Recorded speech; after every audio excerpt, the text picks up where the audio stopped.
In the kitchen of her Rhode Island apartment, Irene Wilkowitz braced for what the detectives had come to tell her. The last time police had arrived at her door, she was 17 and they told her they'd found her sister's body. Eve, 20-year-old, had been kidnapped, raped and strangled after taking a late-night train home from Manhattan, where she worked as a secretary at a publishing house, on March 22, 1980.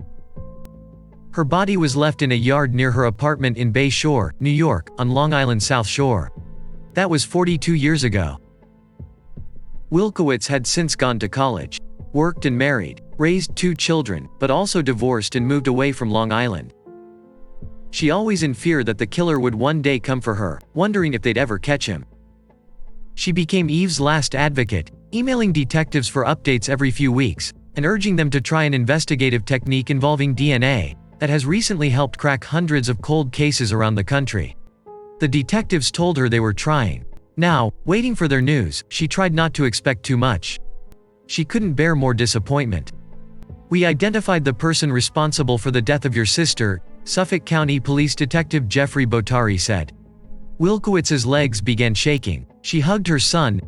"I started crying because I never thought I'd hear those words." His name was Herbert Rice. He died of cancer in 1991, with 2 sons who had no idea what he'd done. In the sweeping and exhaustive investigation of the murder, in which police canvassed dozens of streets and interviewed hundreds of people, Rice had never attracted suspicion. He had a short record of arrests for nonviolent offenses, which did not require him to provide a DNA sample that would have been put in criminal databases. It was the new technology, known as genetic genealogy, that finally gave police the answer. Without DNA, this wouldn't have ever been solved, Suffolk County District Attorney Raymond Tierney said.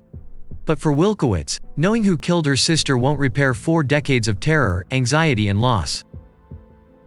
Eve was Wilkowitz's only sibling. Their mother died of cancer before Eve's death, and their father died in 2010, leaving Irene as the last family member who could speak on Eve's behalf. On anniversaries of her death, she did interviews with local media, a way to keep Long Island from forgetting.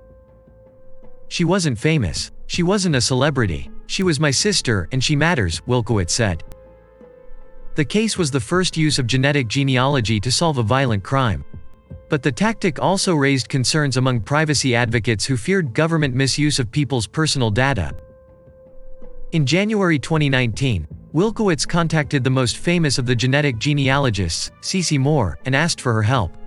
Moore told Wilkowitz that she couldn't get involved because New York didn't yet allow the technique. But in December 2019, Suffolk County authorities came up with a workaround. They asked the New York Department of Health to let them send DNA from semen found on Eve's body to the FBI. The FBI had helped with the original 1980 investigation and was not restricted by New York laws. Working on that information, detectives landed on Herbert Rice, who was long dead. Unable to get a DNA sample to confirm their theory, they tracked down one of his sons. The son said he hadn't been close to his father and allowed the detective to swab his cheek, Bottari said. The DNA sample verified in late August that the son's father was the killer. Raya's son had done nothing wrong, but he told detectives he still wished he could apologize to Wilkowitz's family. On December 6, Bottari and a sergeant from the homicide unit visited Irene Wilkowitz in Rhode Island to tell her what they'd found.